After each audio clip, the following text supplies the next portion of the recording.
Christian Ilumin, CEO of Illumin Drone Shows, and tonight you're going to see something spectacular.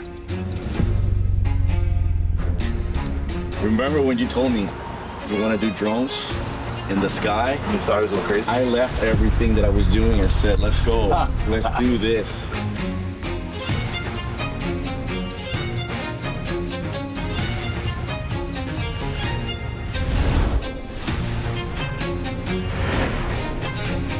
We got scammed by a group of Americans back in California. I went through many failures, and I'm trying to figure out what I need to do next.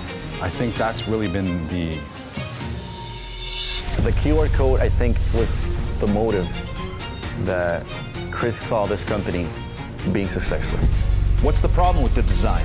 He might have that design ready at 1 in the morning, but everybody's gone by then. Nobody's going to want to see a show at 1 in the morning. It's out of our control. We still don't know if we're going to be flying the show.